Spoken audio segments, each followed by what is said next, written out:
Since the dawn of civilization, the essence of sports has been running, jumping, and throwing. It is that essence that comprises track and field. Therefore, it seems appropriate that track and field should return to one of the world's cradles of civilization, Rome, for its first ever Grand Prix track and field championships. Surrounded by the ancient ruins of the Eternal City, you will see the women's 3,000-meter rematch between Mary Decker-Slaney, Zola Budd, and Olympic champion Marichka Puica, plus the men's 1,500 meters with Steve Scott, and the world's greatest pole vaulters, all competing to be named track and field's Grand Prix champions. NBC Sports presents the IAAF Grand Prix Track and Field Championships from Rome.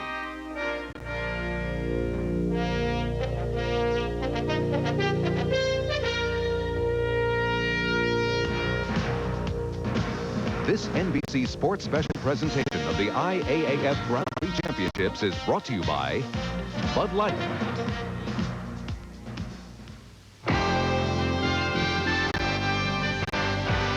This is Rome, the Eternal City. Located within the city, the Vatican, the heart of the Roman Catholic Church. Reaching back through time, the Roman Forum, the commercial, religious, and political center of the ancient Caesars. And still standing, the Colosseum, built between 70 and 80 A.D., the accepted symbol of Rome and her eternal destiny. In contrast, Stadio Olimpico, site of the 1960 Olympic Games, and also the future site of the 1987 World Track and Field Championships. Hi, everybody. I'm Charlie Jones, and track and field history is going to be made here tonight in Rome. The IAAF Grand Prix Track and Field Championships. It all started back in May at the Bruce Jenner Classic in San Jose, California. A brand new concept this year. A total of 15 track and field events held in 13 countries, arriving here in Rome tonight for the finals. And after tonight, the top individual point achiever in each event will receive $10,000, and the top female athlete, the top male athlete, to receive a total of $25,000. In all, more than $500,000 will be distributed to track and field athletes from around the world. So a lot of excitement here tonight, great events, and the highlight of the evening could well be the women's 3,000 meters, and Frank Shorter has that story. Charlie, Mary Decker-Slaney, Marichka Puica, the Olympic champion at 3,000 meters, and Zola Budd have not raced against each other over 3,000 meters since the Los Angeles Games. Now, Mary has beaten Marichka in a 3,000-meter race, and she's beaten Zola in another 3,000-meter race, but they haven't raced together. Believe it or not, I think all three athletes are in better condition than they were last year in Los Angeles. So for those people who want to speculate on what might have happened if Mary hadn't fallen down, maybe we can put the issue to rest tonight. And it seems only fitting that since the Grand Prix series started with the Bruce Jenner Track and Field Classic, that Bruce is with us tonight. And at the pole vault, you have an unbelievable field of contestants. We've got 7 19-foot vaulters. We've got Bubka from the Soviet Union, who just went 6 meters. The first person ever to do that. That's over 19 feet 8 inches. We've got Kino of France, who won the gold in Los Angeles. We've got Mike Tully, who took the silver. Earl Bell of the United States and Villeron of France both shared the bronze medal. So we got 2 bronze medalists. We've got the silver medalist. We got the gold medalist. We got the world record holder. Plus, we got the facility. Last year, 2 world records in the pole vault were set at this facility. We've got everything. I'm looking for a big one. Plus, we got a lot of other field events, and I'll keep you up to date on those. The first running event will be the men's 110-meter hurdles. This is the only event that will have heats. There will be 2 heats, with the first 3 qualifying from each heat, plus the next 2 fastest times moving into the finals. Here are the lane assignments. Lane 1 is open, and Carlos Sala of Spain is in lane 2. In lane 3 is Stefan Keristan of France. He won the World Indoor Games in Paris. In lane 4, this is the favorite, Greg Foster of the United States, Olympic silver medalist, and the 1983 world champion. Next to Greg in lane 5 is Mark McCoy of Canada. And McCoy, with an excellent early start this season, is leading the Grand Prix in this event. In lane 6 from the United States is Al Joyner, the Olympic champion, the gold medalist in the triple jump.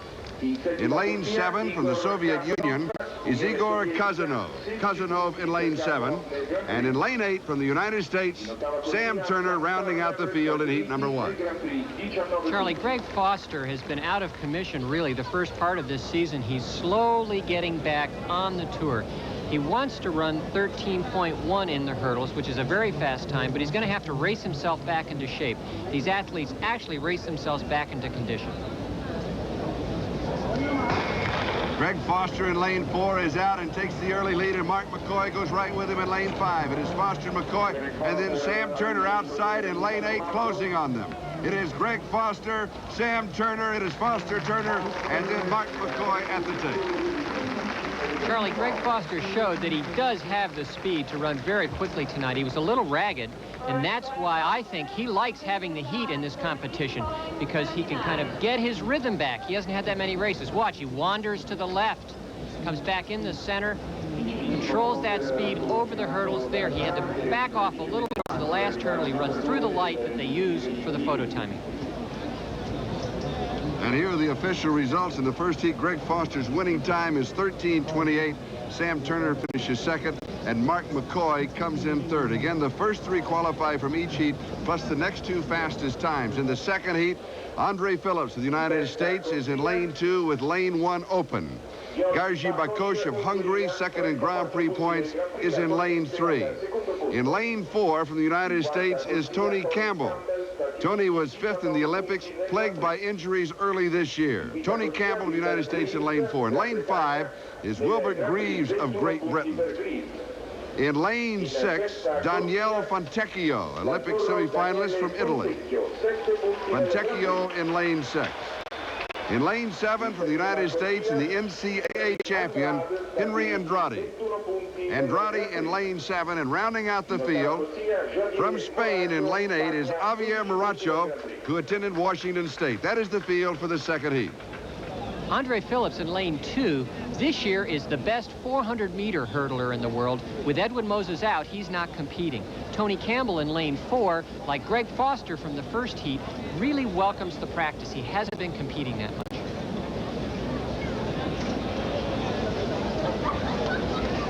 Heat number 2, 110-meter hurdle.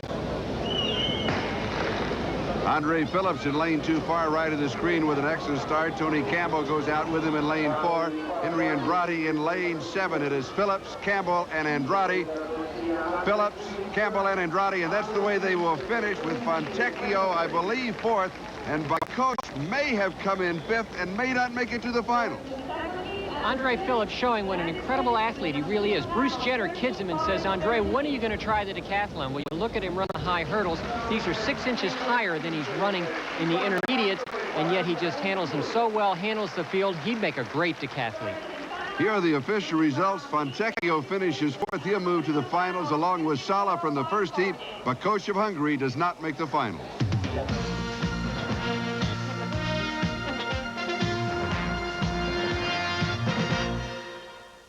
Back in Rome for the Grand Prix finals. Here's a look at the point distribution through the previous races this season. You take your best 5 finishes. Double points here tonight in the Grand Prix finals, plus bonus points for setting or tying a world record, more than $500,000 to be distributed through the Athletes National Federation for their trust fund training. And if an athlete does not participate here tonight, receives only 1/2 of his money. The next event is the finals of the women's 400-meter hurdles. The world record is 53:58, held by Margarita Ponomariva of the Soviet Union. The American record is 54:66, co-held by Judy Brown King and Latanya Sheffield. Current Grand Prix point standings for this event: Judy Brown King is in 1st, Waszak of Poland 2nd, and Flintoff of Australia in 3rd. Jackie Joyner has dropped out of this event to concentrate on the long jump, so lane 1 is open. Giuseppina Cerulli of Italy is in lane 2. She is the Italian record holder. Debbie Flintoff, the Australian record holder, is in lane 3. She finished 6th in the Olympic Games in Los Angeles. In lane 4, Judy Brown King of the United States, 2nd in the overall women's Grand Prix standings to Mary Decker Slaney. In lane 5 is Genowefa Błaszczak of Poland, who has won 4 Grand Prix races this season. Tuija Helander of Finland, currently 4th in the Grand Prix standings. She was 7th in the Olympics, and she is in lane 6. And in lane 7 from the United States is Tanya Brown, who is 5th in the Grand Prix standings, and she finished 2nd to Brown King in Brussels. Judy Brown King is leading the way for the American women in this event. Traditionally, it's been an event where American women have not really participated. It's been dominated by the Eastern Bloc competitors. But with natural athletes like Judy Brown King starting to run these hurdles, I think very quickly the American women are going to dominate the event the way the American men do. Women's 400-meter hurdles. 10 flights of hurdles.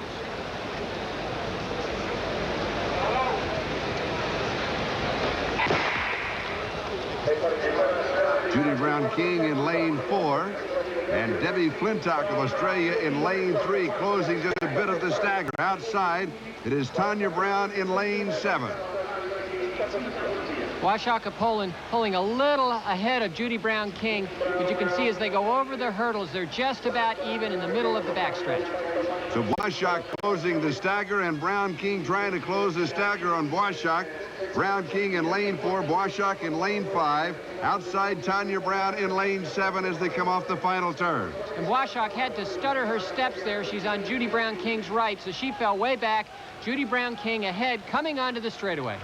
Judy Brown King of the United States, the Olympic silver medalist, is in the lead. Tanya Brown outside is in lane 7. Debbie Flintoff is in lane 3, but it is Judy Brown King to the tape. Flintoff just leading in for second place. An unofficial 54.40 that is under the American record if it stands up. Judy Brown King is a wonderful-looking athlete. She's tall, 180 centimeters, about 5'10", 5'11", and I think she's the kind of athlete that will dominate this event in the future. That's where we'll get back on the Eastern Europeans. You can see Debbie Flintoff on her left, coming on Tanya Brown, tying up. Look at Tanya's arms, low, her legs low. That's why Debbie Flintoff will catch her at the tape, but Judy Brown King holding form, which is so important in the hurdles race. Holding form and running through the tape, not leaning. Here are the official results. Judy Brown King has a new American record. Debbie Flintoff finishing second with an Australian record. Tanya Brown finishes with a personal best. And Judy Brown King is the Grand Prix winner in this event. Let's meet her. She's with Bruce Jenner. Judy, let's get this right. Now, wait a second. You won the Grand Prix final. Yeah. You won the Grand Prix. Yeah. And an American record. Yeah. Not a bad day, huh? Yes, until Mary runs. Yeah. Yeah. So it's a short-lived victory for right now, but I'm enjoying every second of it. I noticed before the competition you were very intense. I'm sitting over here watching you just before you got in. You were really concentrating. And I saw you come across the finish line with a big smile. Yeah, before the race, I just knew that if I could get the beginning of my race, it would make it a lot easier down the backstretch, because 99.9% of my races, I come from behind, and this time I wanted to make a difference and let everyone know that I can run just as fast at the beginning as everyone else. And you did it with an American record. You learned something today, huh? Yeah, I'm going to keep doing that. Okay, well, good luck to you. Congratulations. Thanks a lot. Can I say one thing? Yeah, go. Happy anniversary, Garland. And of course, Garland and her husband, they celebrated their first anniversary on September the 1st. And Judy Brown King has now moved into the lead in the overall Grand Prix. Bruce? A women's long jump competition already underway. Let's get you up to date as 50,000 people watched. The world record and American record. American record held by Jackie Joyner, 23.9. And here she is on her second attempt. She fouled on her first attempt, gets a good legal jump. Stretches it out there, 6 meters, 86. That's 22 feet, 6 1/4 inches. And that leads the competition at this point. This is Galina Chischakova, the leader in the Grand Prix points at this point in the competition with 22. This was her 4th attempt. And her jump, 6 meters, 81, 22.4 just 5 centimeters behind Joyner. And Bruce, it's a little more than a long jump away from the Stadio Olimpico to the Trevi Fountain, where you toss a coin over your right shoulder, signifying that you will return to the city of Rome. And will return to the IAAF Grand Prix Track and Field Championships with the women's 100 meters.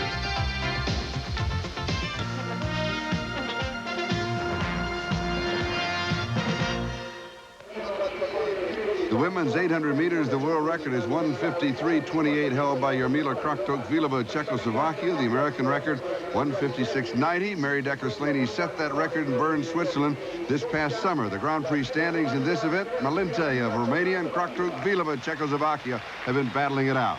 Lane 1 is open. Zuzana Morachikova, Czechoslovakia, is in lane 2. Fida Lovan of Romania is in lane 3. She won the bronze medal in the Olympic Games. She is third in the Grand Prix in this event, and she won at Zurich. And this is the great Jarmila Kratochvílová, Czechoslovakia, the world record holder at 400 and 800 meters, and won the world championships in both events at Helsinki in 1983. Doina Malinte of Romania is in lane 5. She is the Olympic champion, and she and Kratochvílová have raced against each other 6 times, and they each have won 3. In lane 6, Melina Strinadova of Czechoslovakia, who finished second to Malinte in Budapest. In lane 7 is Kirsty McDermott of Great Britain. Lane 8 is empty, and since the host country is entitled to 1 entry in each event, Erica Rossi of Italy is in lane 9. The runner to watch in this event is lane 4. That's Jarmila Kratochvílová of Czechoslovakia. You will recall seeing her in NBC's coverage in Helsinki, the World Championships. We thought that would be the last time that she'd be racing, might retire, but she could well run to Seoul in the 1988 Games.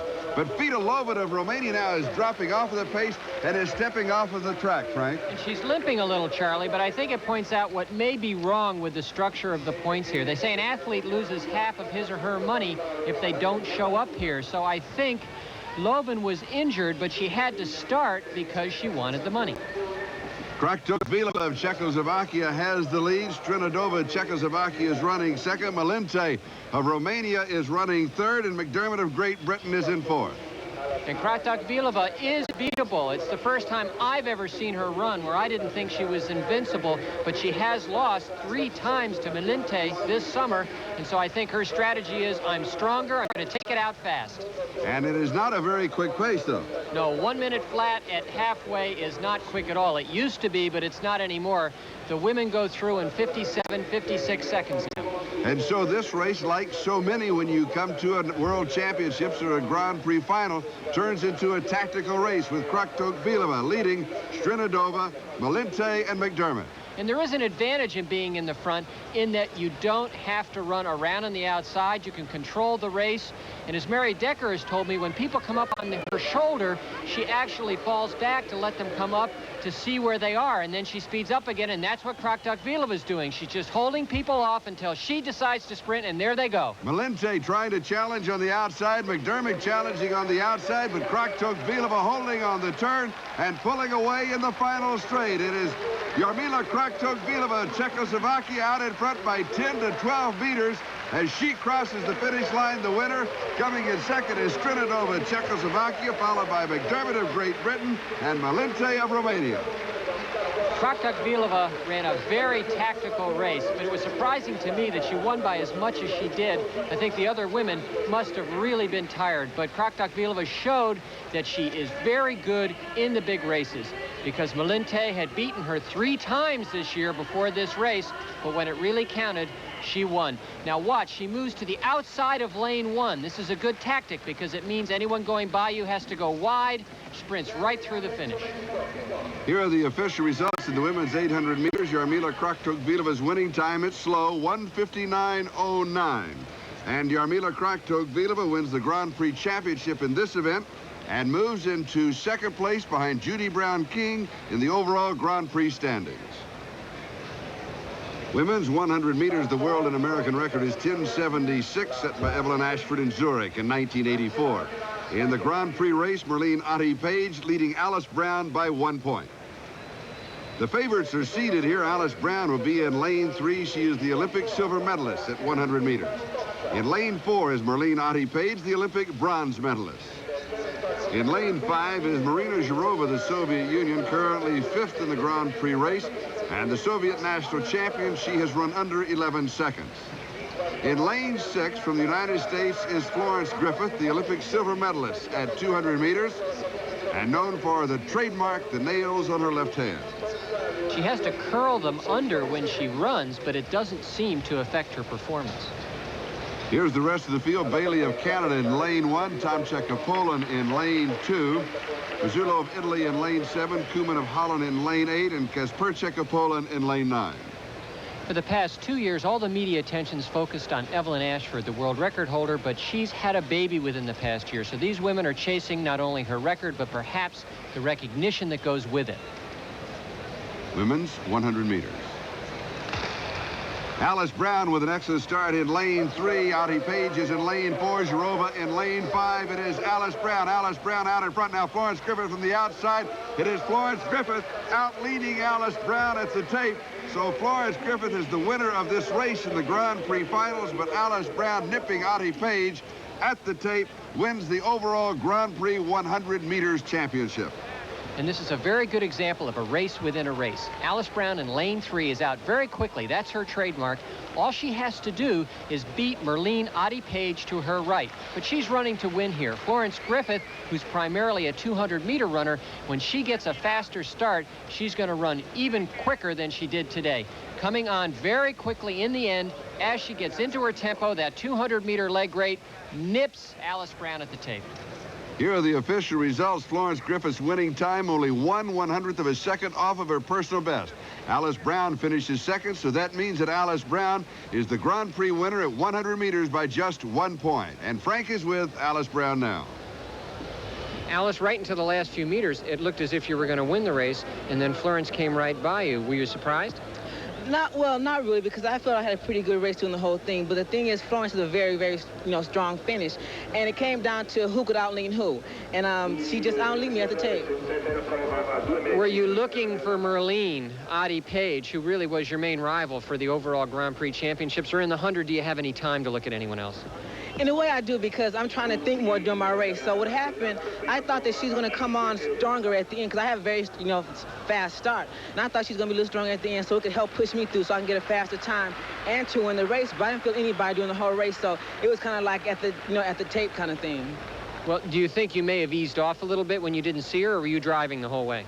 I think what I did, maybe during my middle phase of my race, I didn't push it as hard, because at that time I think I felt that she should have been there and she wasn't. And at the end I kind of picked it up because I kind of saw Florence at the corner of my eye. But at that time we both had to lean for the tape. But the Grand Prix rewards consistency, and you've been very consistent over the year, and it showed tonight, and you won the championship. Congratulations. Thank you. Back to the women's long jump. The top 3 competitors are down to their final attempt. This is Carol Lewis of the United States. And earlier I had a chance to talk to her about how she feels about coming into this competition. Well, one thing I think I have to my advantage is that this is just my 3rd long jump meet this season in Europe.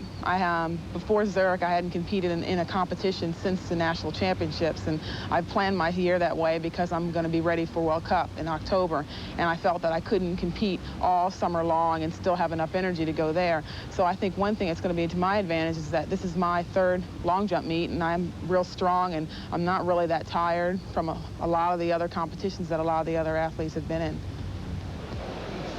Carol Lewis in Zurich just last month broke the American record twice, only to have Jackie Joyner take it away. Showing good speed down the runway. A nice jump. She's currently in 3rd place in the competition. It seems like she may have just chopped her step right at the last second, right? Here, you see her start to look down and chop the step a little bit, but she gets good extension at the end. The distance, 6 meters 73, 22 feet 1 inch. The leader in the competition, Jackie Joyner, this is her final attempt. Her best jump at this point in the competition is 6 meters 86. A great all-around athlete. A heptathlete, she also qualified for the 400-meter hurdles. And that is a nice jump. She did not compete in the hurdles because she wanted to concentrate on the long jump. And her strategy may have paid off. Her best jump of the night. 6 meters 91, 22 feet 8 inches, and she stretches out her lead even farther over this lady, Galina Chischakova of the Soviet Union. She is the Soviet record holder at 23:11. She has already won the Grand Prix championship in the long jump with her 2nd place finish, because that's the worst she can do. But that was a nice attempt by Galina Chischakova of the Soviet Union. Look at the good, strong, high knee lift. Settles in nicely. Great extension. Her distance, 6 meters 83, 22 feet 5 inches. She improves, but not enough to overtake Jackie Joyner. So the final results in this competition. Jackie Joyner of the United States pulls off the win. Galina Chistякova of the Soviet Union second, and Carol Lewis third. In the long jump Grand Prix championship, Chistякova wins it. Jackie Joyner third, and by the way, Carol Lewis took fifth. Overlooking the Circus Maximus, built for chariot racing in the 6th century BC. It seated 300,000 spectators. And coming up next, the men's 1,500 meters. This is Charlie Jones and Frank Shorter. We're back in Rome. The next event, the men's 1,500 meters. Normally, this is the premier event of the evening. We've had a lot of injuries this year. Well, Charlie, it's been a very long season. There have been a lot of meets very close together. Saud Awida couldn't make it. He's from Morocco. He just set the world record for 1,500 meters. He broke Steve Cram's record, man from England. But Steve Cram is out with a calf injury. It's very difficult to maintain your level of conditioning, especially at this level, for the course of the summer. Usually September is a bit too far into the season. What about Steve Scott? What are his chances? Well, Steve, at this moment, is the best 1,500-meter runner in the world, I think. So he has a chance to win the overall Grand Prix in the 1,500 meters. And I think he'd take some satisfaction in that, because this will count towards the world rankings, and that's important to Steve. He may not be ranked #1 this year, but he'll be close, and he's often overlooked, so this will be a chance for him to maybe shine. And earlier, Frank talked with Steve Scott about the tedium of the European Tour. Can you speak a little bit about just the mental pressure and fatigue of being on a tour the whole summer? Right. Well, that's what happened to me. It just happened to me a little bit sooner. A lot of people were over for the full extent of the first half, went home for just a couple weeks, and then came back over. And I think these are the people that you're talking about that are very tired and mentally drained. I realized that before I left to come over here. In fact, I was all set and ready to come over a couple days before Zurich. But I just realized that, hey, I am very, very tired still, mentally and physically, and I'm not ready to come over and race against these guys. So I was actually even at the airport, and I decided I wasn't ready, and so I came back home and decided to stay home an extra week. And that's all it took, because now I'm over here, I feel real fresh, ready to go, and excited about racing. And perhaps feeling you have an advantage over those people that did come back earlier or who started on the second half earlier. Right. The people who ran Zurich, Berlin, Cologne, Koblenz, Brussels, Rieti, they're going to be very mentally exhausted and physically exhausted, where I just have 2 races behind me. I've only been over here a week. I'm going to be very fresh. The men's 1,500 meters, world record 3:29.45. Saud Awida set that record this summer in Berlin. The American record 3:29.77. Sidney Marie set that record this summer in Cologne. In the Grand Prix standings, Deleuze and Scott are tied at 34 points apiece. An international field with Stefano Mai of Italy, Omar Khalifa of the Sudan, Mike Boyd of Kenya, Jose Abascal of Spain, Steve Scott of the United States, Ray Flynn of Ireland, Pierre Deleuze of Switzerland, and Pascal Thibault of France. And there are at least 3 men in this field that can run the equivalent of under 3 minutes and 50 seconds for the mile. So it is not a weak field. Stefano Mai of Italy going out almost looks like they want him to be the rabbit, but I wouldn't expect in this kind of competition that they would insert someone to carry the pace. This would be a more tactical situation. Stefano Mai of Italy has the lead, followed by Khalifa, Abascal, Boyd, Thibault, Flynn, Deleuze, and Scott. And the 2 men who are in contention for the overall Grand Prix championships are in second to last and last place. Deleuze from Switzerland is on Scott's left, and they're both running in last place. This is going to be a tactical race. Just under 3 laps to go in the men's 1,500 meters. And they're not really going at any kind of record pace. They're kind of jogging along. It looks to me at about 60-second pace, maybe a little bit under. If this were going to be a record race, they'd be 4 or 5 seconds faster the first lap. And Mai, in first place, ran 58 seconds, so the runners at the back of the pack were well over 1 minute for the first lap. Steve Scott of the United States moving up on the outside, so it is now Mai leading, followed by Khalifa, Abascal, and Steve Scott is running 4th. Mike Boyd is dropped back in the pack. Boyd at age 36. He's been on the international scene since 1972, and he's finally going to retire at the end of this season. And Mike is still very competitive, but I guess he's just decided since all his graduate studies are going to be done, he's going to move back to Kenya and start another life. Just over 2 laps to go. It is Khalifa, Abascal, Delez moving up on the outside, and Delez has now moved into 3rd place. So it's Khalifa, Delez, and Abascal, and then Steve Scott running 5th. And this is the kind of race you used to see all the time in Europe before the meat promoters started to put the rabbits in. In fact, now in races, they have a rabbit who runs the 1st lap, and a different rabbit who takes over and runs the 2nd lap, and perhaps another rabbit who runs the 3rd lap. So I like seeing this. I like seeing it get back to the really competitive race where, look, you see 4 or 5 guys abreast jostling for position. They're not really running hard. They're just trying to set themselves up for when the sprint starts. And Frank, it seems as if Steve Scott wants to keep an eye on Delez. He's running way wide, but he's right on Delez's shoulder in 3rd place. And so he's running more for the Grand Prix at this moment than he is to win. Khalifa setting the pace. I don't think those two are very worried about Khalifa. They're watching each other, and there Delez gets bumped. He has a tendency to go down, and it's very, very close in there. The bell lap, 8 runners in this international field, and they're all still in the pack. And Khalifa running well, Delez right on his shoulder. Steve Scott looks in perfect position. It's Khalifa, Delez, Abascal, Scott, Flynn, Boyd, and Tebow. Khalifa, a bit of a surprise. Delez right there, and Scott, I'm just waiting for him to make his move. But here comes Abascal. Abascal moving on the inside, challenging for the lead. And Abascal takes the lead. And Delez chases him down, but they let Abascal through on the inside. They should have kept him boxed. Here comes Steve Scott, but Abascal looks like he's away free. Delez following him. Scott's got a lot of ground to make up to catch Delez. Coming into the final straight, it's Abascal, Delez, Khalifa, Scott, and Flynn. And here comes Khalifa. He moves into 2nd place, chasing Abascal. And here comes Steve Scott. It is Abascal, Khalifa, the battle for 3rd. It is Steve Scott finishing 3rd in front of Delez.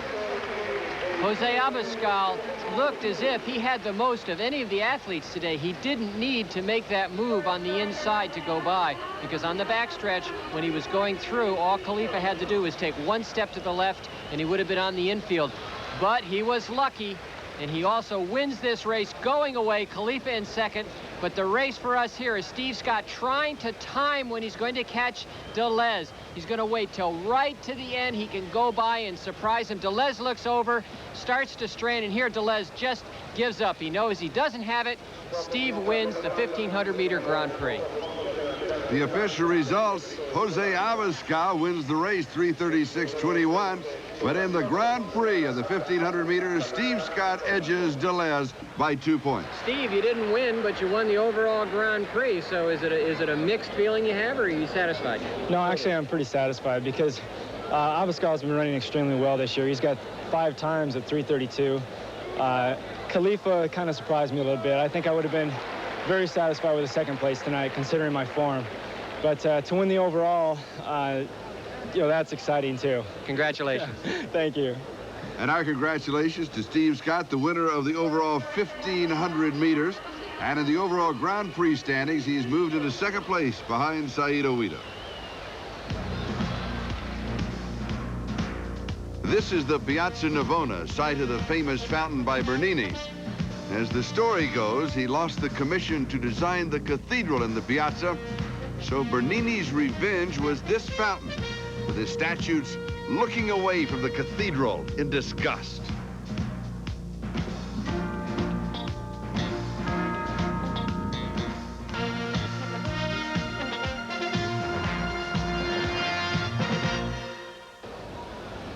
The next event is the Javelin. The world record is 343 feet 10 inches, held by Uwe Hahn of East Germany. The American record is 327.2, set by Tom Petranoff. And earlier, Bruce Jenner took a look at what's going on in this event. There's going to be some changes in this event, the Javelin, next year, because of a few things that have happened over the last few years. First, a couple of years ago, Tom Petranoff of the United States threw at 327 feet. And last year, Hahn from East Germany threw over 340 feet. Well, the IAAF is afraid they're going to throw it right out of the stadium, so they decided to change the Javelin. Now, this is the old Javelin. The new ones come out in April. But what they've done is they've actually moved the weight forward in the Javelin, and they've made the tail thicker so it won't go as far. And since the distances are going to be shorter, this man in the middle of your screen, Tom Petranoff of the United States, is very concerned. And earlier I had a chance to talk to him about why the changes. I think the main reason they did it was to be able to have none of this flat and not flat, that they have a mark to identify with when the javelin lands.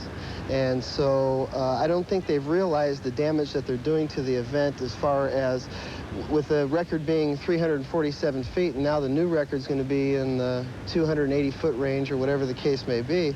I don't think it's going to be as pretty as an event, and it's not like my world record was. The thing just stayed up forever and sailed. Those aren't dangerous throws. Those are, you know, I mean, by any means to hurt anybody. The dangerous throws are the ones that go errant off to the side, that they really miss bad. So I think they sort of jumped the gun on the decision, is my personal opinion, and it's going to change the event. I think that, you know, the IAAF has been so against anabolic steroid use and that type of thing. I think the new javelin is going to promote it more than anything else, because you won't be the small finesse guys like myself who aren't the big animals like the shot put and discus throwers that are that size. I think it's going to take less finesse and more power and brute strength to be able to throw the new javelin. It was a heated-up competition here at the finals of the IAAF Grand Prix. This was Tom Petranoff on his third throw. He's currently in second place in the competition behind Duncan Atwood. Puts it out there beautifully. Just short of the 90-meter mark, 89.18, 292 feet, 7 inches, and that moves him into the lead.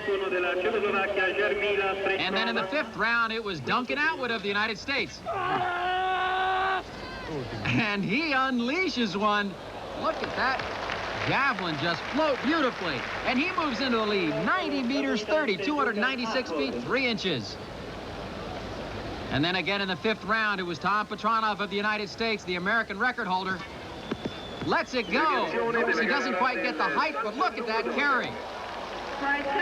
And he puts it out there, 90 meters, 80, 297 feet, 11 inches. And that was so long, and it landed almost flat that it skidded right out onto the track. But Tom Petranoff is happy because that proved to be the winning throw. So the final standings in the javelin in tonight's competition, Petranoff and Duncan Atwood of the United States, 1-2. In the Javelin Grand Prix Championship, it was Petranoff again, and Atwood right behind him. Well, Tom Petranoff, 298, that's a long way. It was a close competition. Real close competition. Duncan, Atwood came at me in the, I think it was the 4th round, and threw 90 meters 30, which is roughly 296, and I had to pull it out right after him, and I threw 90 meters 80, which is around 298 feet. So I came out on the long end of the stick, and I'm just happy to be here and win it. Well, you did a great job of winning, but also shows a lot of consistency. You win the overall in the javelin.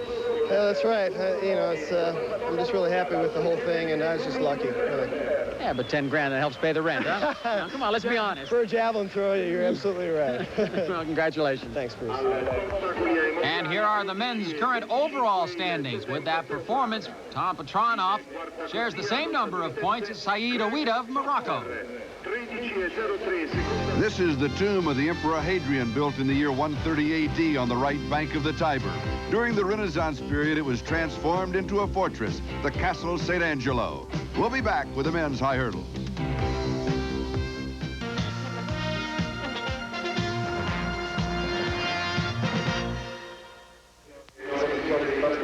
Men's 110-meter hurdles, the world and American record is 12:93, held by Ronaldo Skeets Nehemiah. The Grand Prix standings in this event, Mark McCoy of Canada with a big margin, as Bakosh of Hungary did not make the finals. So if McCoy finishes 7th or better today, he will win this Grand Prix event. In lane 1 is Carlos Sala of Spain. He was 7th in the Olympic Games. Here is Mark McCoy of Canada.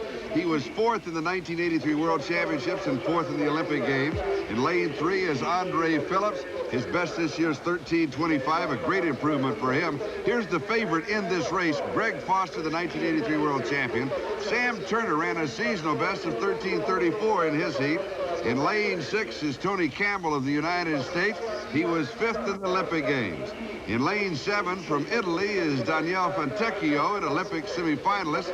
And outside in lane 8 is Henry Andrade, the NCAA champion from SMU. The favorite in this race is Greg Foster, and Greg was a late arrival to the European track scene this year due to the tragic automobile accident that took the lives of 5 members of his family, including his mother. And Frank Shorter talked with Greg about his personal loss. How do you think it's affected you in terms of changing the way you approach your competition now? Well, I think right now, I know what my mother would want me to do, and she would want me to go out there and run my best and do the best that I can. That's what I'm trying to do right now. It's not hard. I do think about them at times, but as far as it being a hard situation to deal with, I think I've overcome that right now. I don't want to forget them as long as I live. It's a very tough situation, but Greg seems to be handling it quite well. And Greg's time off has made him rusty. He hasn't had many races. And so he needs to regain his form by racing. It's just a question of how quickly he'll get that form back. He wants to run very fast here tonight. He wants to run 13.1. Let's see if he's far enough back into his form to run that fast. Greg Foster in lane 4. Andre Phillips in lane 3 caught a flyer, but there was a very slow recall gun, Frank. Well, it must have been a manual recall because it couldn't have been hooked into the electronic devices. Otherwise, it would have sensed it right out of the blocks, and you would have had the gun very quickly. Earlier, Bruce took a look at this recall system. The technology in the track wheel really has been amazing in its progression over the years, but one thing that's been around for a while is the electronic starting block. It started back in 1972 at the Olympic Games. It looks like a normal block except for the wire going out the back, and there's actually 2 electronic devices on here. One is a sensor. When you put too much pressure on this before the gun, it'll signal a false start and actually shoot the gun a second time.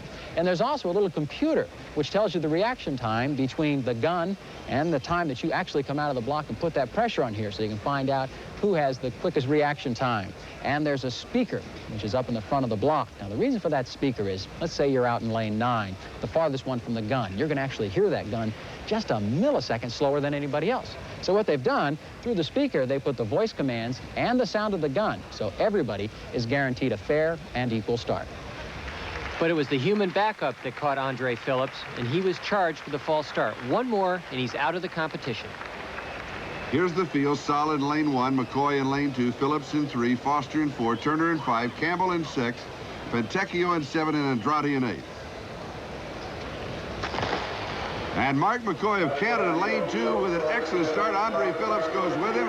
And here comes Greg Foster in 4. Tony Campbell outside. Foster now falling behind Andre Phillips. It is Phillips and Campbell. Foster goes down. It is Tony Campbell leading, just nipping Andre Phillips. Foster went down, hitting the last hurdle.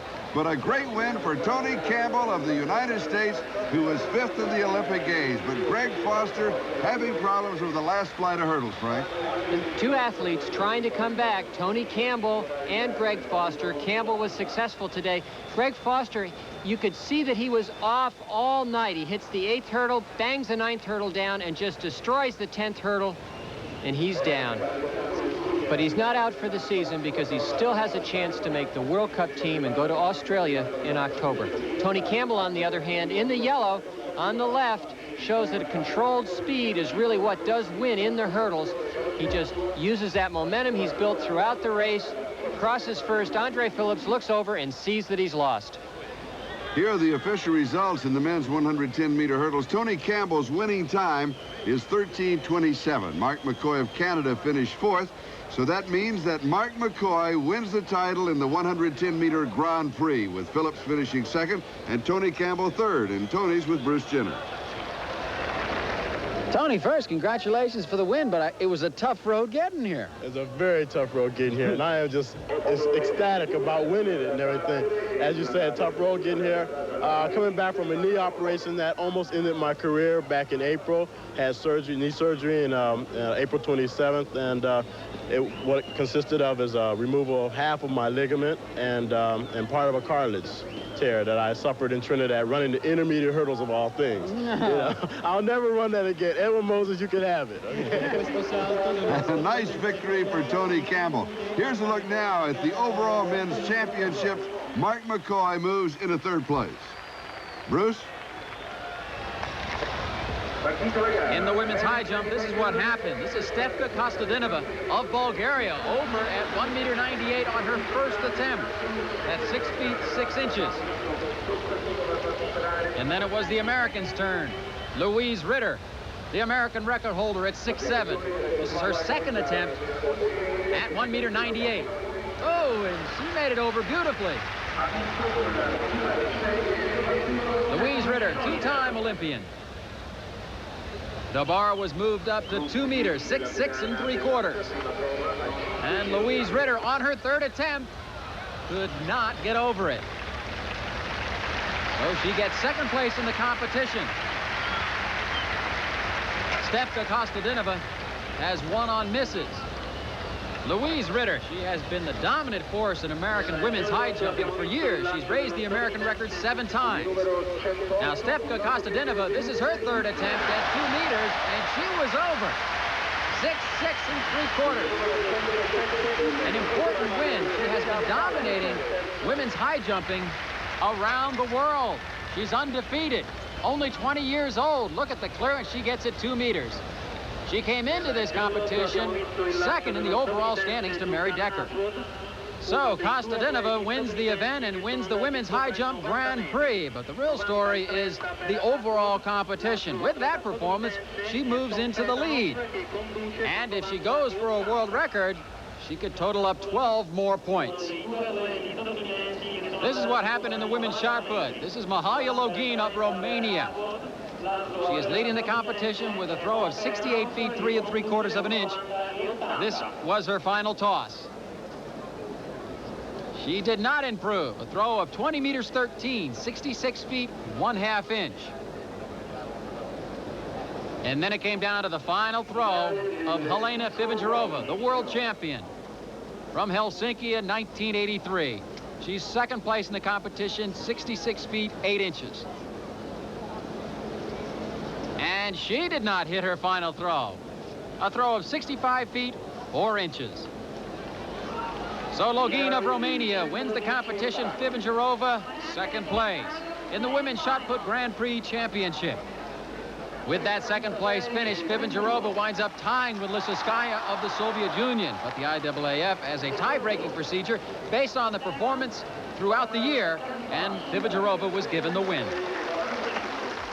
A short distance from the Stadio Olimpico, Spanish Steps, symbol of one of the most famous shopping areas in the world. The Via Condotti, where tourists gather from all countries looking for that famous Italian style.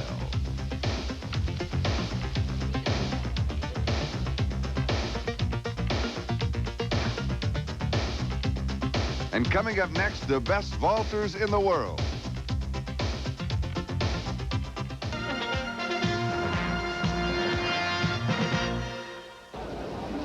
This is Charlie Jones along with Bruce Jenner and Frank Shorter. We're back in Rome. The next event, the pole vault. The world record is 19 feet 8 1/4 inches, held by Sergei Bubka of the Soviet Union. The American record, 19 2 1/4, held by Joe Dial. And earlier, Bruce talked about this event. The basics of track and field are running, jumping, and throwing. But there's one event that you have to be able to do all three well, and that's the pole vault. You have to have the upper body strength of a thrower, you have to have the speed of a sprinter, and you have to have the agility of a jumper. Well, throughout the years, the United States has dominated the pole vault. In fact, we'd won every Olympic Games up to the 1972 Olympic Games in Munich, Germany.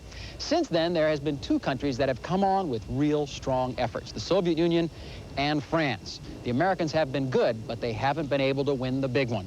Why? I think one of the main reasons we haven't been able to win is that the Europeans are starting now to really get the equipment, the poles.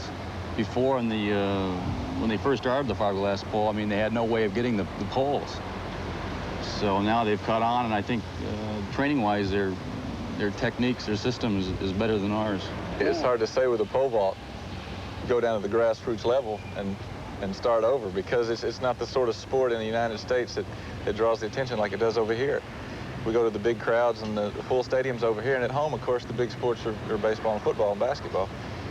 And it's kind of hard to start the grassroots level when the big attraction for young kids is different sports. One thing the Americans have been able to dominate, and that is the indoor season. Mainly by this man right here, Billy Olson. He was the first man ever to go 19 feet indoors. But the Americans have not been able to win the big ones outdoors when it comes to world championships and Olympic Games. Probably over the last 10 years, one of the most consistent jumpers has been Mike Tully. He took the silver in Los Angeles. And Earl Bell of the United States, former world record holder, he took the bronze. Well, I think it started out actually that the Americans dominated every event in the Olympic Games in the post-war years. There obviously was a shortage of youth and in European countries because of the war, and also the emphasis on the post-war years was not necessarily towards athletics, it was towards rebuilding. So the Americans just ran all over everyone in the Olympic competition. So gradually the Europeans caught up in all events. Technical events, as opposed to natural ability events, they even had a better opportunity to catch up because they could do it through studying and knowledge and not through just basic talent. Mike Tully seems to do very well in international competition, but he seems to be getting farther away from the world record. I feel right now I can jump a world record if I train properly and have the right types of facilities. I think right now if we could spend some money from our TAC or our Olympic Committee and make some type of downhill runways to train on, different angle straightaways for the runners to train on, you know, we can make some headways in those areas. There's a lot of things that we're missing that we're not doing. A lot of it's because of finances.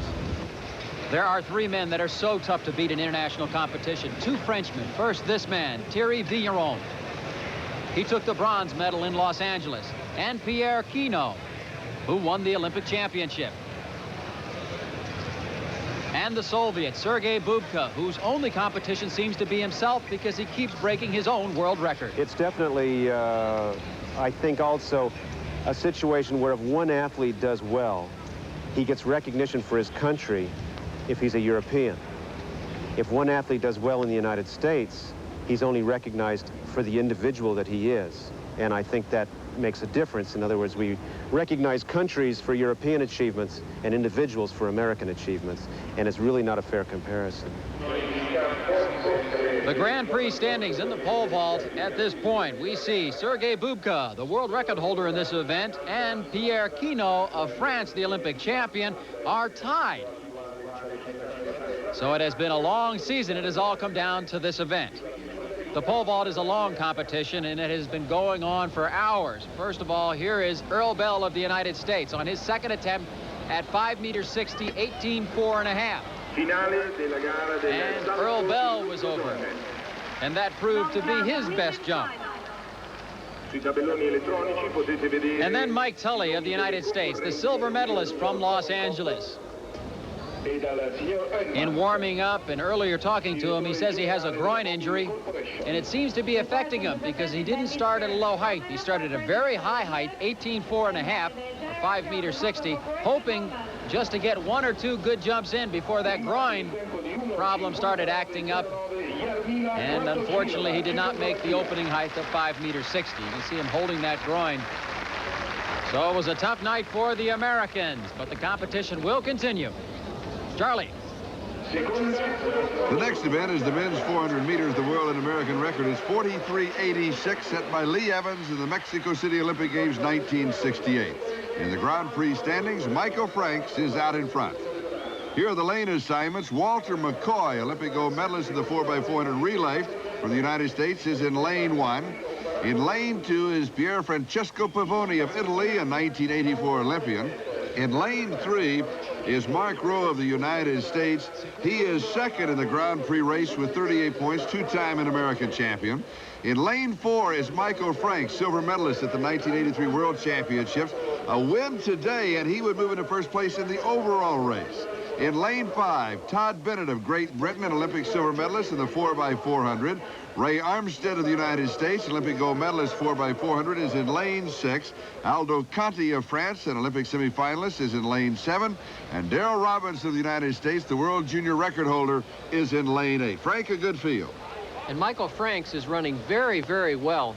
The quarter milers seem to be coming back after several years in the U.S. of being a bit down. But now we've got a very, very strong field of quarter milers. You can see here, 4 out of the 8.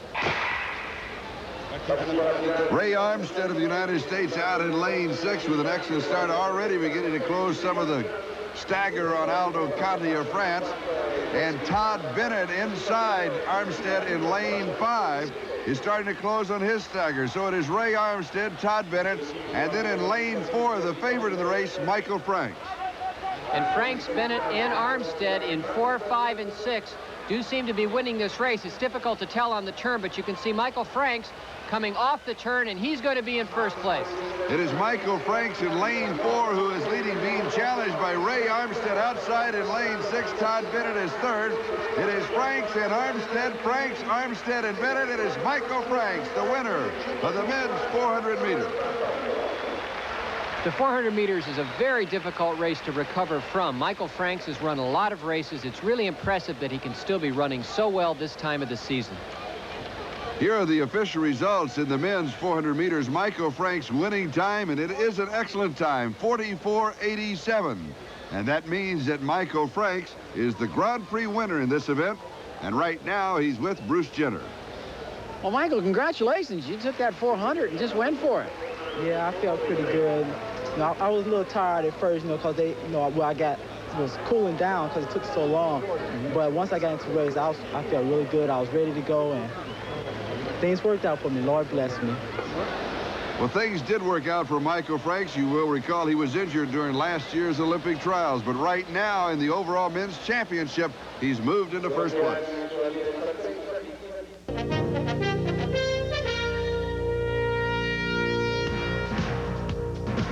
This NBC Sports Special presentation of the IAAF Grand Prix Championships is brought to you by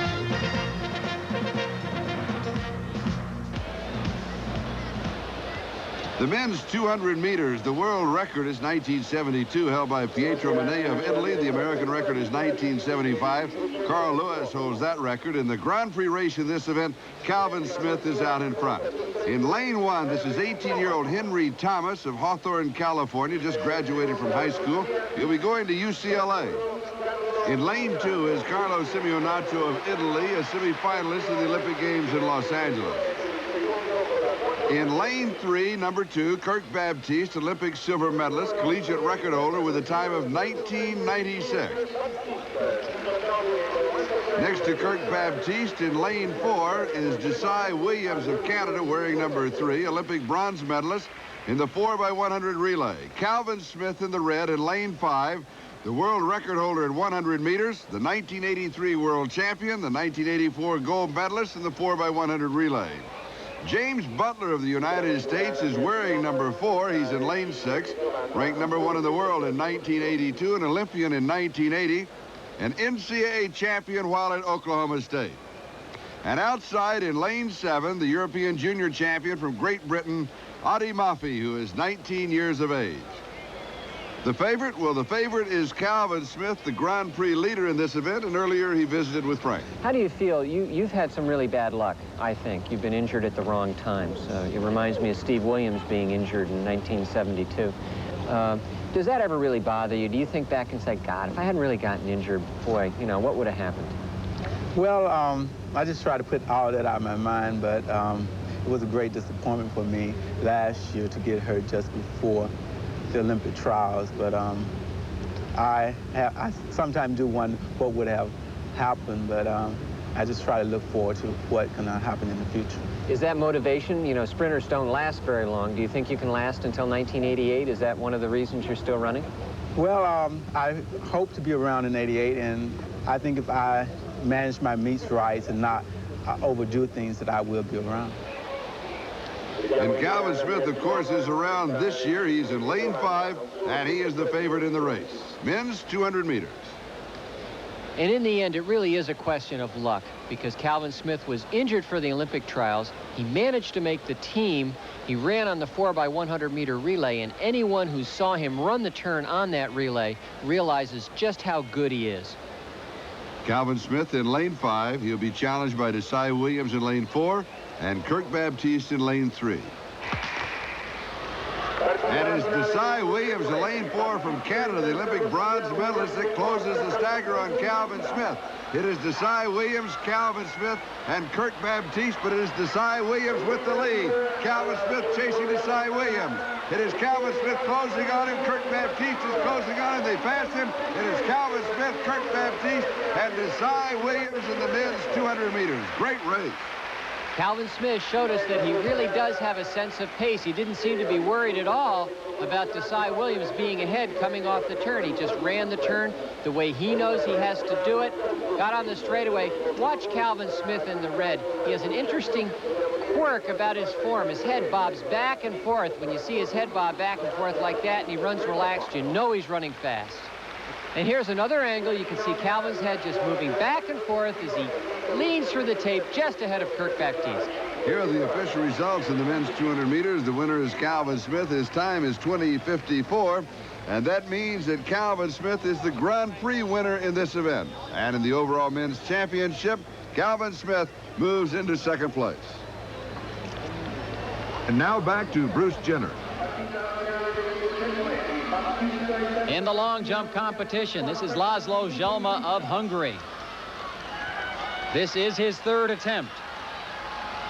A good competitor, fourth in the 1980 Olympics, fourth at the 1983 World Championship. And a good jump by Jelma.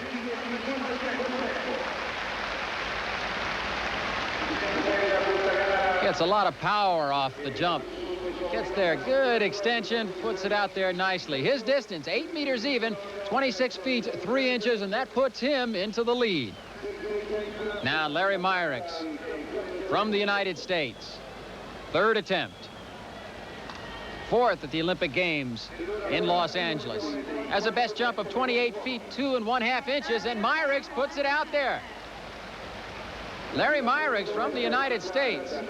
That may be the longest jump of the competition. It is 8 meters 22, 26 feet 11 3/4 of an inch. Let's move over to the pole vault competition. This is Thierry Villeron of France. His first attempt, 5 meters 80, 19 feet 1/4 of an inch, and he's over. The first person of the competition to get over 19 feet, that puts the pressure on Bubka. These Frenchmen are such good technicians. Look at that nice high plant. Comes under the bar, gets his hips up well, and just sneaks over the bar. Villeron of France. And he was the first person ever to jump 19 feet. He did it back in 1981 and does it again here tonight. But the toughest competitor in the world has been this man, Sergei Bubka of the Soviet Union. The world record holder just a few weeks ago jumped 6 meters, 19.8 1/4 inch. This is his first attempt at 19.2 1/4, and he's over with room to spare.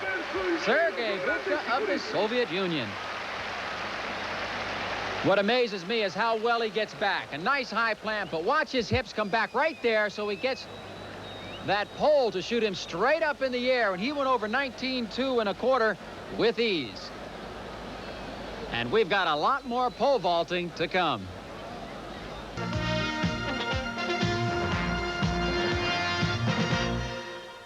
The next event is the men's 5,000 meters. Frank, this could well be a showdown between Marcus Riffel, the silver medalist in the Olympic Games from Switzerland, and from the United States, Doug Padilla and Sidney Marie. Charlie, we have a very interesting situation here. Doug Padilla is way ahead on points, but Sidney Marie is running very, very well. Sauda Wida set the world record for 5,000 meters earlier this summer, but Sidney was a second behind. He could set a record here. If he sets a world record and wins the race, he could also win the overall Grand Prix championship and the individual 5,000 meter championship.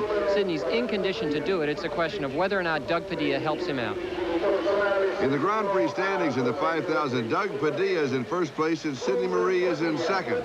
The world record in this event is held by Sauda Wida. The American record is held by Sidney Marie, formerly of South Africa, now an American citizen. And earlier, Sidney had a chance to visit with Frank Shorter. Your family back in South Africa, are they safe? Do you have any communication with them? Do you know they're well? And does that play on your mind at all? It sure does.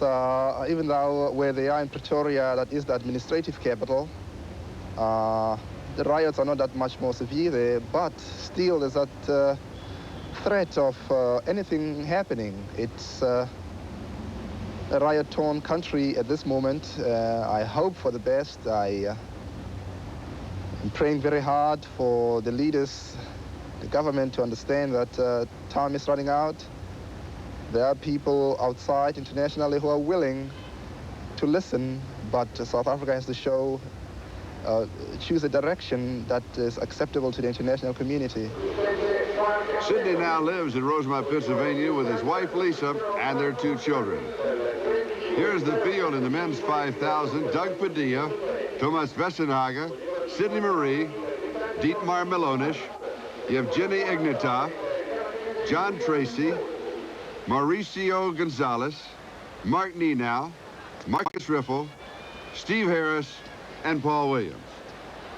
This race will probably be tactical. Again, there aren't any rabbits in this kind of competition. In Europe, tactics prevail. The men's 5,000 meters, a total of 12 1/2 laps.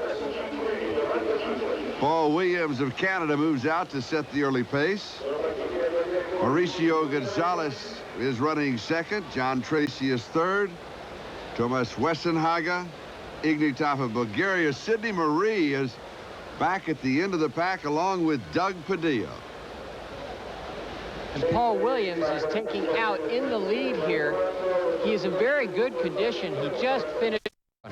Frank, in a race of this distance, when does the real running start?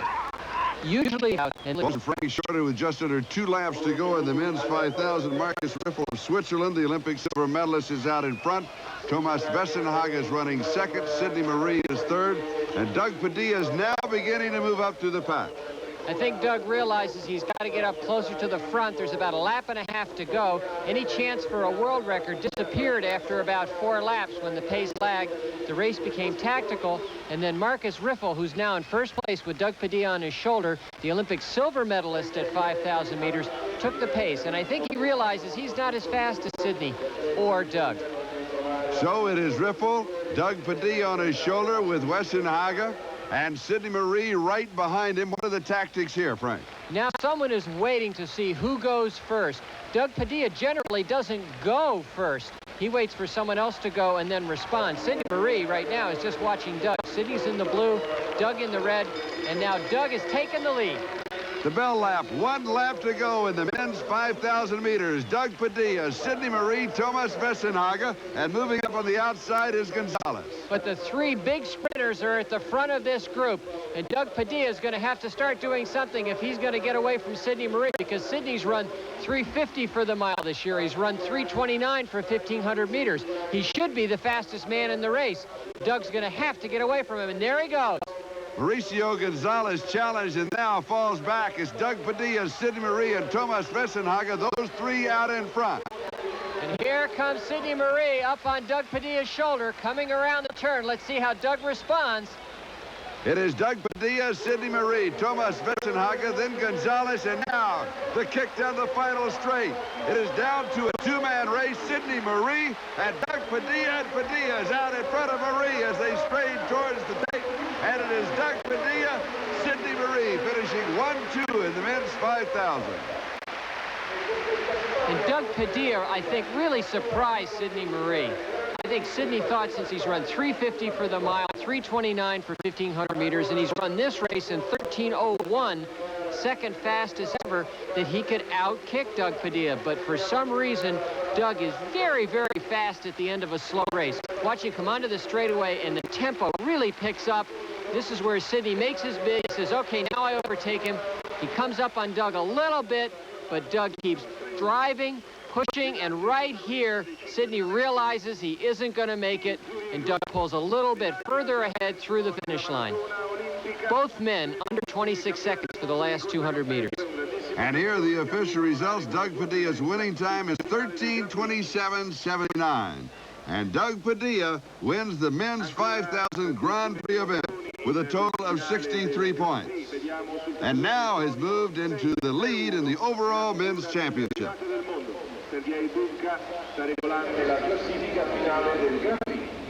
The only man that stands between Doug Padilla and the overall championship is this man right here, Sergei Bubka of the Soviet Union. He is going for 6'1", a new world record. This was his first attempt. He bailed out right at the beginning, knowing he wasn't in the right position. He's getting ready now for his second attempt. If he makes it, he will win the overall championship, because he gets an additional 12 points. His second attempt, 6'1", 19 feet 8 3/4 of an inch, a new world record. No! He hit it with his foot on the way up. But a good attempt. Bubka of the Soviet Union. He jumps on a pacer pole made in Carson City, Nevada, right near Lake Tahoe. Sergei Bubka's one more attempt at a world record, and we'll be back with more track and field from Rome right after these messages from your local station.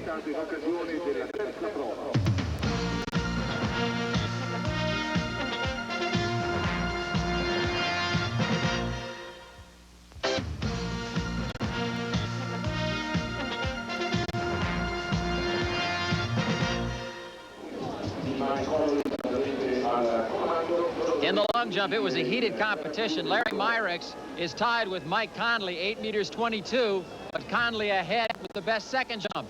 And then it was on that jump that Larry Myrick's jumped 8 meters 16 and moved into the lead on a better second jump. And then in the 5th round, it was Mike Conley. He had to beat 8 meters 16, or 26 feet 9 1/4 inches, to move ahead of Myrick's. And that jump, 8 meters 18, 26 feet 10 inches. So Mike Conley wins the competition. He is probably the best long jumper, triple jumper ever in history. He won the silver medal at the Olympic Games in Los Angeles in the triple jump. So the final standings of this competition: Mike Conley in first place, Larry Myrick's in second. And in the long jump Grand Prix championship, with a fine performance here tonight, Mike Conley wins it and Larry Myrick gets second. In the discus competition, it was all this men. Emmerich Bugar of Czechoslovakia. His throw, 66 meters 26, 217 feet 5 inches. He has the longest throw in the world this year, 233 feet 9 inches, done at the Bruce Jenner Classic. So Bugar wins this event and he wins the Grand Prix championship. The overall men's scores: Padilla in first place with 63. Back in third is Bubka with 59. But remember, he's got one more attempt at a world record. If he makes it, he'll move into the lead. Just for a moment, let's hark back to more than a year ago, to the Los Angeles Olympic Games. And Frank, the one major controversy that everyone thinks about, the women's 3,000 meters. Marichika Puica won the gold medal, but everybody still talks about the collision between Mary Decker Slaney and Zola Budd. Now tonight, for the first time since the Olympic Games, in the same event, all three ladies running against each other. It should be exciting. And Charlie, I think Mary Decker Slaney really does have something to prove. She has to show that she can beat the Olympic champion, Marichika Puica, with Zola Budd in the race when they're all in very good condition. And I think it's a wonderful coincidence that they're all healthy, fit, and actually fitter than last year. Marichika Puica probably doesn't have anything to prove, but she does want to win the race because she's a very competitive athlete. And Zola Budd has run very, very well over the last month. She may be the surprise. Mary's beaten her rather decisively this summer, but I think Zola's been coming on very slowly, so it's going to be a very tight race. Now here's her kick. Mary Decker got the international acclaim she wanted in Helsinki when she won the 3,000 meters and 1,500 meters against the best Eastern Europe had to offer. She's going to do it! Mary does it! She's the best in the world! Unofficial 8:34.62.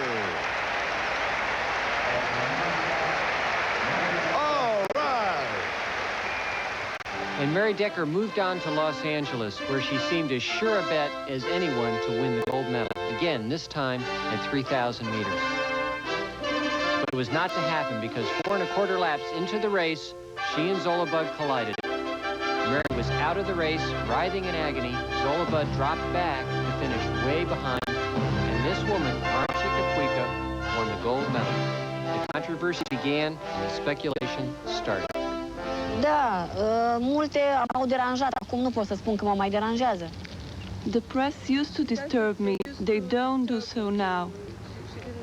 Pentru că eu sunt convinsă că la Olimpiadă I think that Mary Decker lost at the Olympic Games because she was preoccupied with the press and got too much publicity. Prea mare reclame. In July, the press was watching closely as Mary easily defeated Zola over 3,000 meters in London.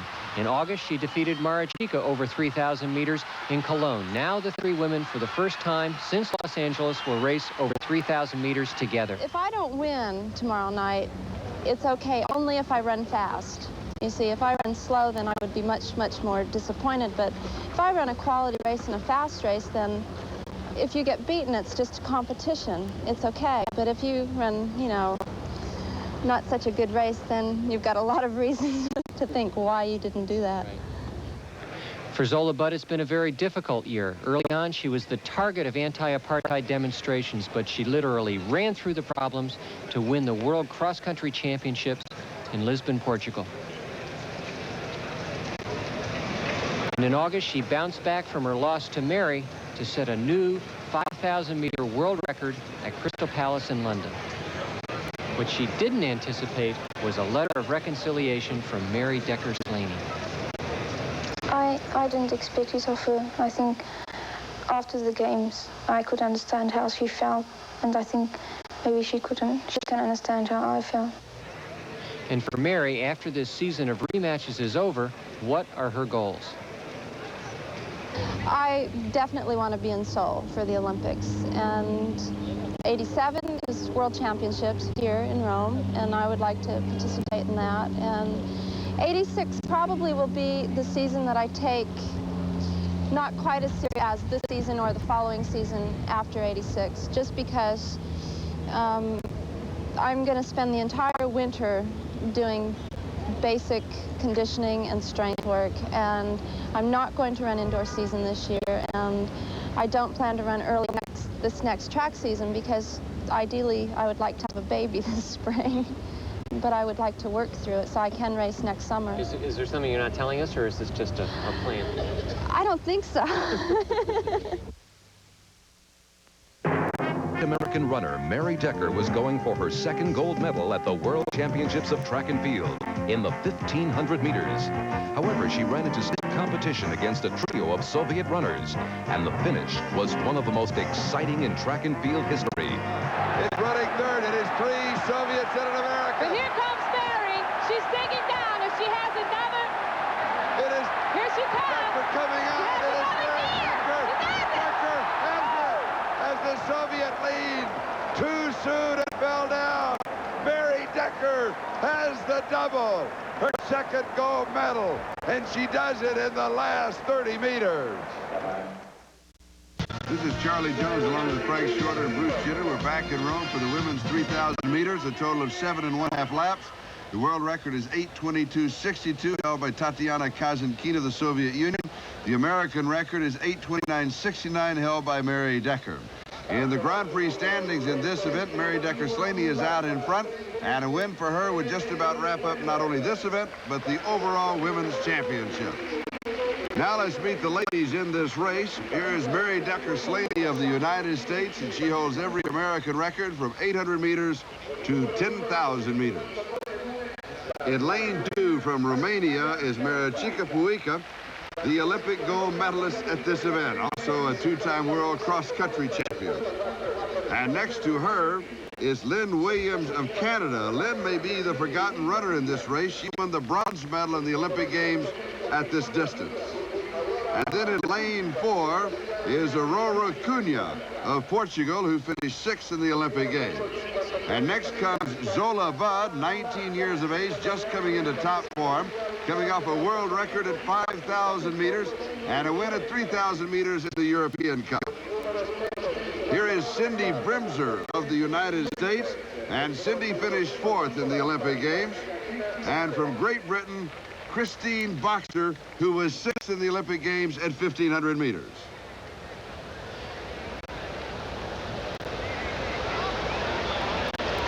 Women's 3,000, 7 1/2 laps. Zola Budd going out right after Mary Decker. It is Mary Decker Slaney, Zola Budd, and Maricica Puica, the 3 favorites out in front. And it should stay this way, at least these 3 women in not any particular order for the whole race. Lynn Williams of Canada in 4th place right now can run with these women, but perhaps not till the end of the race. Mary Decker going out quickly. She's not going slowly, so her tactics are the same. Mary runs from the front. Mary Decker Slaney in 1st place. Zola Budd running 2nd. Lynn Williams of Canada is 3rd. And the Olympic gold medalist at 3,000 meters from Romania, Maricica Puica, is running 4th. And these 4 now beginning to break contact with the other runners. Even before 1 lap is finished. So Mary's going very quickly. We're going to have to see what the split is for the first 400 meters to get some perspective on just how fast the race is going to go. Mary Decker Slaney, Zola Budd, Marichika Puika now in third. Lynn Williams drops to fourth, and Cindy Brimser has moved up to the front pack. She is running fifth. 64.5 seconds for the first 400 meters. That's really pace for a 1,500 meters, not a 3,000 meters. So Mary is going out as if she were running a 1,500 meters. And you could see in that first lap that the runners don't quite want to go with her. They want to use just as much energy as they need to stay up there. Zola Budd doing very well to stay right behind Mary. The roles are reversed here, not like Los Angeles, where Zola was in front, Mary behind. Zola's on the inside, Marichika Puika in third. And this group on world record pace, led by Mary Decker Slaney, then Zola Budd, Marichika Puika, Lynn Williams, and Cindy Brimser. And again, Mary Decker Slaney, as so many times, and we can reach back to the World Championships in Helsinki at this distance and also at the 1,500, that she moves out in front, sets the pace, and pulls everybody through, and then has enough left still to fight them off at the end if need be. This will be a real test because Zola Budd is in the best shape of her life. Marichika Puika is in very, very fine shape. Mary's shown this summer that she is running better than she ever has. So this is where we're going to see who's the best woman. Again, you can see Mary is pulling away. Marichika Puika in third place falls back a little bit. There she goes a little harder to try to catch up. Mary is really pressing the pace. She was 2:11.8 at 800 meters. Again, this is 1,500 meter pace. This pace for 1,500 meters is 4 minutes and 3 seconds, which is a world-class 1,500 meters. Mary Decker Slaney continuing to lead. Zola Budd running second. Marichika Puika running third, followed by Lynn Williams and then Cindy Brimser. We've seen to settle into this particular running order as Mary Decker Slaney just pulls the following four runners around the track. And Zola Budd coming up on Mary's shoulder. I don't know if this is tactical or Mary is slowing down a little bit. Have to see if Mary will let her by. Zola Budd moving up on the shoulder of Mary Decker Slaney, and Frank, it seems as if she'll be happy just to stay there. Maybe she just wanted to move outside. Meanwhile, Marichika Puika continues to stay in third and kind of slides in on the inside just a bit. And she keeps falling back a little bit. Marichika comes back a little bit on the turns, and on the straightaway, she runs a little bit harder and catches back up. But I think Zola Budd was just trying to stay out of trouble. She didn't want to get in on the pole. You can see she presses a little bit when she comes off the turn. Mary, very often, she's told me, will let runners come up on her shoulders so she can know where they are. She'll slow down, let them get up with her, and then she'll speed up again. Now, the first three have broken away from Lynn Williams of Canada. 4 laps to go. It is now Mary Decker Slaney, Zola Budd, Marichika Puika, Lynn Williams dropping back, and then Cindy Brimser dropping way back. And again, Mary is just comfortably running along there. She looked around to see where people were. Marichika Puika staying out of trouble. She sees that Zola is sort of bumping around Mary, sort of causing a little trouble. It's a bit annoying sometimes when someone runs that close to you because they can hit your elbow, they can bump into you. But what you want to do if you're in the lead is not let it bother you, because sometimes runners will intentionally bump the runner in front. But I don't think Zola's doing that. I just think she's running very close. And also you notice that Mary has an opportunity to carry that right elbow high and out. You can kind of ward off a runner if they're closing up on your right side. Or you drift out a little bit and you make them go further out, otherwise they'll run into you. And Mary, with 4 laps gone, is right on world record pace. If she were to keep this pace up evenly for the rest of the race, she'd run 8:20 for 3,000 meters. Now that's not likely. The race will eventually slow down a little bit, especially if Zola Budd and Marichika Puika are right with her, because Mary's not going to press to the limit until right to the end. She's going to have to draw back a little bit and save something for the sprint. But this is a great 3-woman race. Just under 3 laps to go still. Mary Decker Slaney, Zola Budd running barefoot. The word is that next year that she will start running in shoes to give her a little bit more bite, a little bit more kick in the longer races. Marichika Puika of Romania, the Olympic gold medalist, is running third. You can throw a blanket over all 3. The race is still up for grabs. And the pace has not slacked off that much. Mary has gone 64, 67, 68, 68. We'll have to see what the next lap is. 71 seconds for the next lap. So Mary slowed down a little bit. You can see she's starting to relax. Marichika Puika again letting them get a little bit ahead on the turns. coming back on the straightaway, and Zola running a little bit outside, again, probably to stay out of trouble. There, Mary, you could see her push a little bit on the straightaway, gain a little, Zola comes right back. And a contrast in styles. Mary's so smooth, Zola like a young colt. Marichika Buika seems to be working the hardest of the three.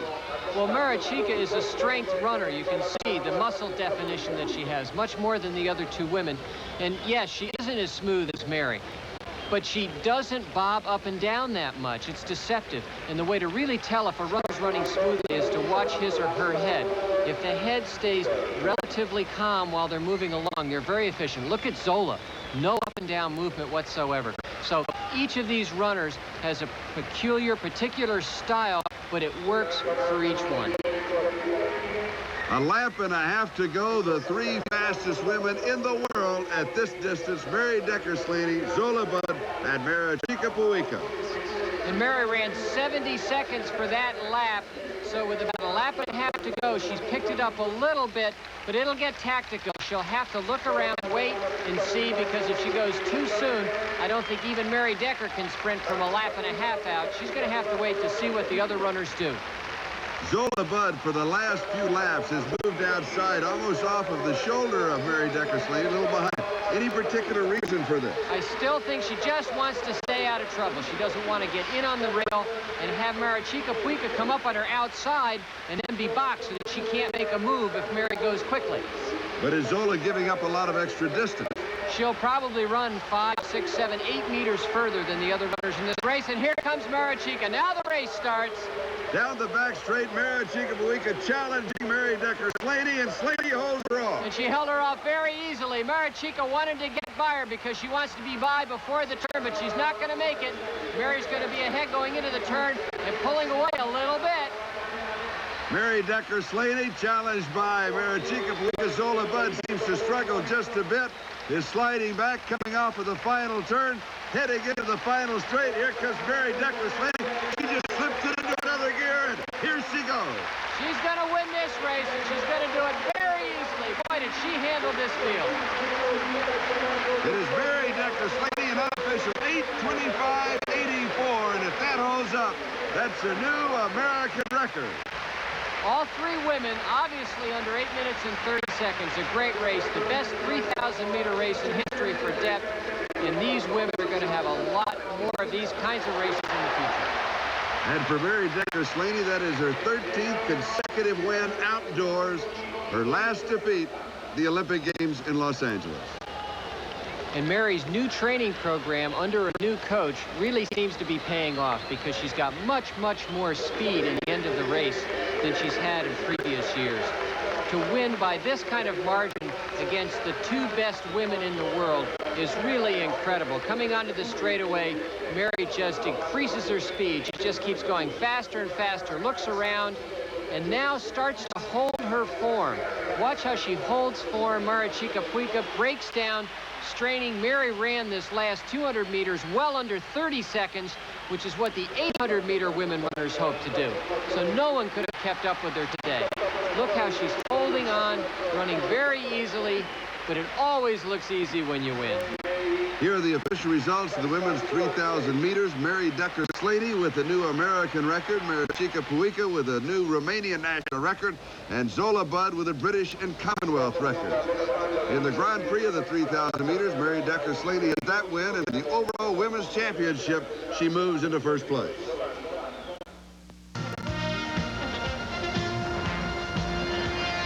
Bruce Jenner at the women's high jump, Stefka Kostadinova of Bulgaria. A very important jump for the overall standings. This is 2 meters 5, 6, 8 3/4. She has to make this and then move on to a world record height to get additional overall points. And no, she does not make it. She will not attempt the world record height. So that means that Mary Decker Slaney of the United States wins the overall championship. The first women's overall Grand Prix champion, and Frank Shorter is with her. Mary, you've won the overall Grand Prix championship, which shows consistency as well as an ability to peak. Does that something that makes you proud? It is, because when the year started, I thought, well, this is where I wanted to peak, was in Rome. And obviously I did, because I ran my fastest time of the year here. I I'd like to have run faster, but that's just the way I am. Anytime I finish a race, I always want to run faster, but it's good for me because I started the season late, and I had a lot of small injuries throughout the winter and the spring, and to me, you know, I thought, well, the only thing that I can concentrate on is the Grand Prix because I wasn't ready to race TAC, so I couldn't qualify for World Cup. So it's exciting for me, and it's satisfying. Congratulations. Thank you. Here's the situation for the men's overall title. Sergei Bubka of the Soviet Union on his last attempt for a world record, 19.8 3/4 of an inch. If he makes it, he will be the overall champion. If he doesn't, Frank Shorter's with the overall champion. Doug Padilla, here we are watching the pole vault rather than doing the interview of the winner, because if Sergei Bubka makes this height, it's his last attempt, he sets a world record, he wins the overall Grand Prix title. If he misses, you win. How do you feel? Yeah, kind of suspenseful. I've never been in a situation. It's really out of my hands. Here he goes. What do you know? Well, now we can congratulate you, the overall Grand Prix winner. Ran very, very well. Outkicked a lot of people who you might have thought are faster than you, 350 milers. Were you thinking those 350 milers might catch you? Well, you never know. I've outkicked, I think, all of them this year, but every race is different, and you never know. Depends on how the pace goes out and how you're feeling at the time. Any one of them is capable of coming on at the end, so I felt very fortunate to have it come out like that. You're a worthy champion. Congratulations. Thanks. Here are the final results of tonight's competition. Bubka of the Soviet Union first, Villeron of France second. In the pole vault Grand Prix championship, it's Bubka of the Soviet Union winning it. Kino of France second, and Villeron, also of France, in third. In the overall men's championship, Doug Padilla is the winner, with Michael Franks finishing second, Sergei Bubka third, and Calvin Smith fourth. And we'll be back in just a moment. It's been an exciting evening of track and field here in Rome as the IAAF Grand Prix comes to a close. And Frank Shorter, you said that the women's 3,000 could well be the highlight of the evening, and you picked it. Well, Mary Decker-Slaney ran the second fastest time ever and showed in the final 100 meters not only can she run from the front, she can have the most speed, even though she's taken the lead the whole way. And what about the men's 5,000? Doug Padilla wins the over Grand Prix championship, and a real surprise even to him, but he deserved it. He had the fastest finish of anybody in that field, and they acknowledged that after the race.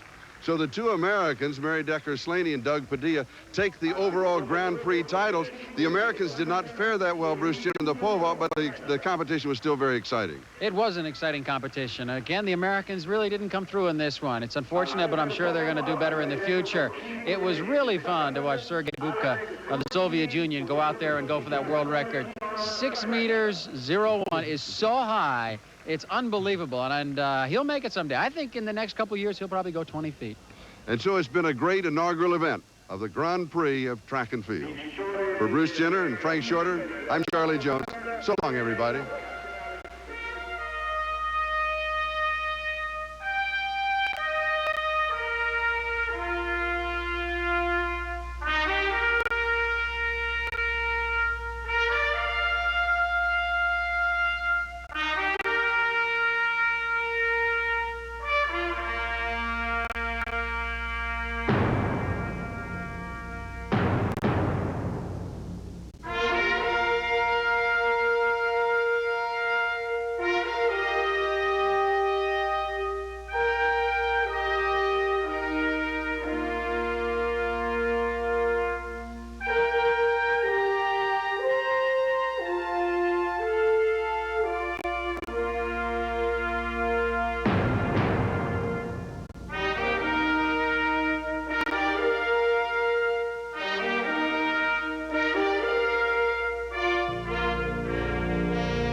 NBC Sports special presentation of the IAAF Grand Prix Championships has been brought to you by